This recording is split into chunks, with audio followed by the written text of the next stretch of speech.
Welcome to the Learning Tree. We are a family child care, and so that means we provide child care in my home. And so this is our outdoor classroom. Just to kind of orient you, we are I was standing right at our back door.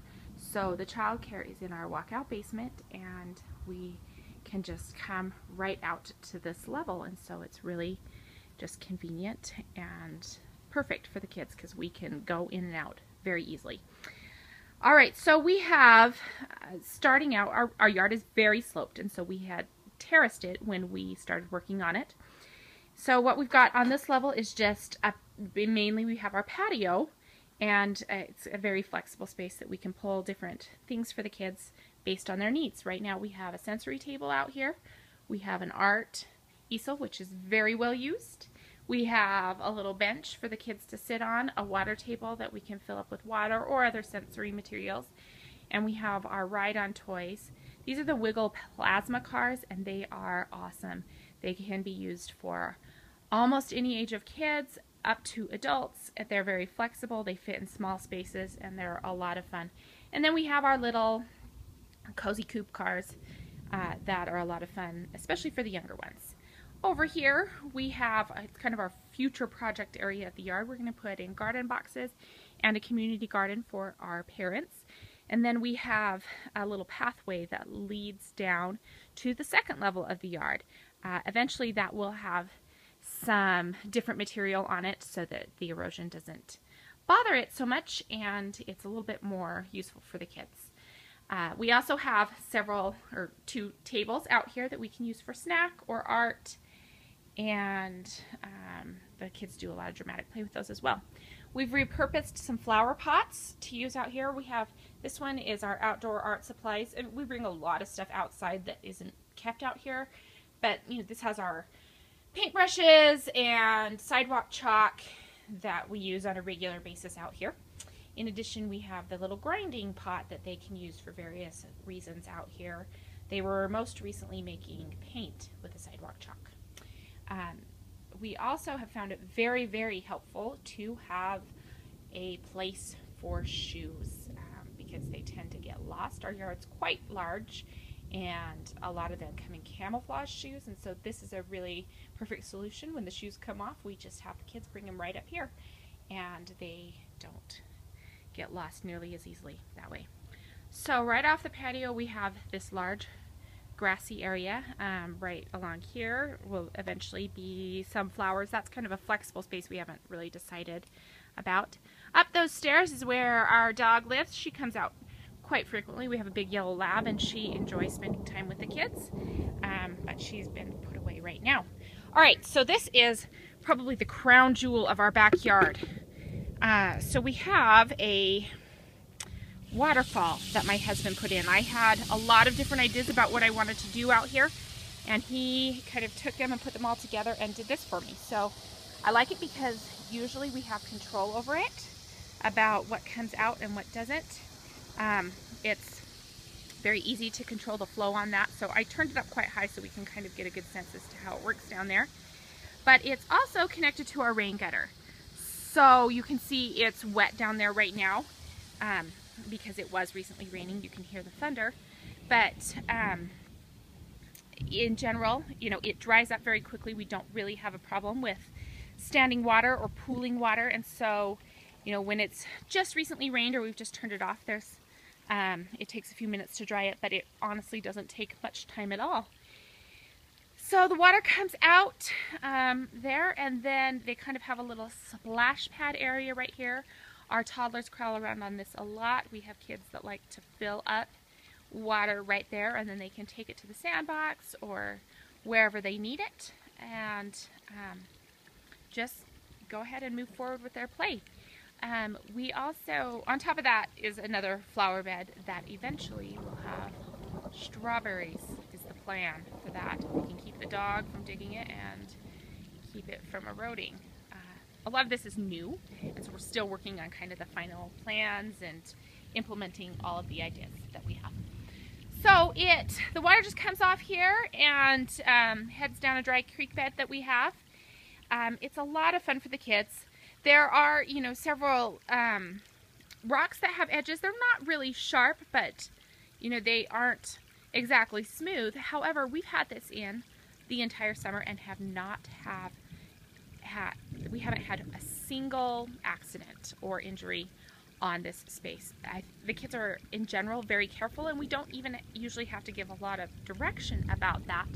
I think that, you know, because there's water and there's rocks, and because we kind of give them that trust and freedom, they usually are just very careful about how they use their bodies in this space and making sure that they are keeping themselves safe. All right, so what we've done, in case you missed it, we actually came down 2 levels of the yard.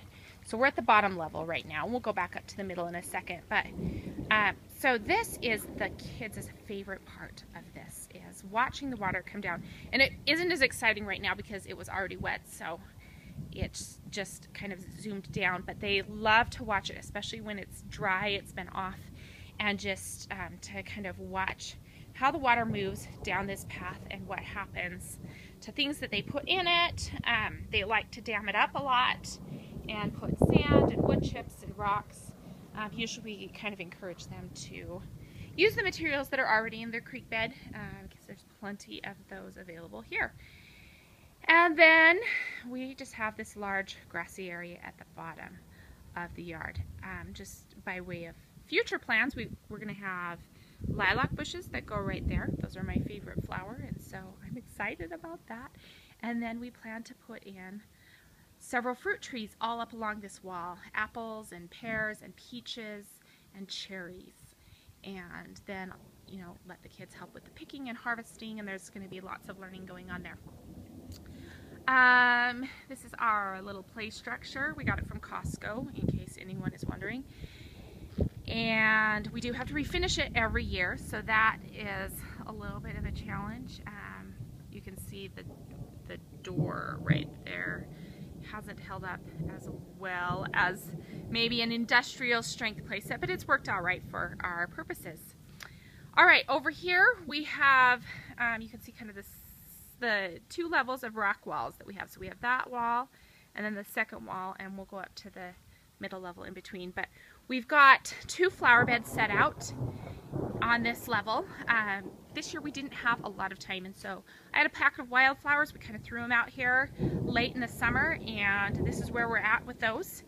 And we're excited to maybe get a few flowers this year, but my plan is to put as many flowers as possible in these 2 flower beds so that the kids can have the opportunity to pick and use those flowers for their purposes. We also have, so we have the stairs that go up to the different levels, and then this is our sandbox level. With the sandbox over there, when we originally put in the sandbox, we had a lot of sand left over, and so we kind of just piled it up over here. We were planning to make this entire level a patio with paver stones or the flagstone, and we have changed our plan a little bit, and so it's actually been really, really nice for the kids. We kind of ask them to keep the sand on this level, but they have, as you can see, a ton of room to move the sand around and play with it, and it has a lot of flexibility. So eventually we'll have a pathway that goes between the 2 sidewalks, and then maybe one that goes over to the garden area. My plans change about every 5 seconds, so we'll see what we end up with at the end of this journey. But the other thing I want to point out on this level that I think is so important for young children is we have a lot of loose parts. So this is a really good example. These are tree cookies. They're just sliced up tree trunks, actually. These are a couple years old, so you can see a lot of them are starting to break and crack. But they're really a cheap, easy way to add loose parts to your environment. You know, we need to cut up some more, but basically, aside from the time it takes to do that, they're free and they're easy, and you don't have to worry about, you know, how the children are using them. So that provides a lot of flexibility, and it's a lot of fun. All right, we also have our extra flagstone pieces that we've put out here, shovels. Lots and lots of shovels. It is difficult to have too many shovels. Old pots and pans. This is a great way for me to recycle those things I am not using anymore. And of course, our collection of trucks. starting to rain here, so we're going to wrap up super quick. Lots of buckets, of course. Now these blue buckets, they're actually a new addition, and so I'm interested to see how the kids decide to use those. I wanted something sturdy that they could stand on and play with. A lot of times the materials that you buy for young children are not as durable as they need to be. We just added the pine cones as well, so we'll see what they do with those. Those are left over from Christmas one year. The smell's gone, and so they're an easy material to throw out here. And then, of course, leftover lumber from all my husband's projects. And then the sandbox is just, we kind of had the concrete company do a custom thing with this. We're going to wrap up here super fast, but you can see over there is where we're going to put the strawberries. We're going to put a grape arbor across the stairs, and then raspberries and blackberries along here. So we've got lots of big plans, but overall I think it's an amazing, beautiful space for kids and adults, and it works very well for our family and program.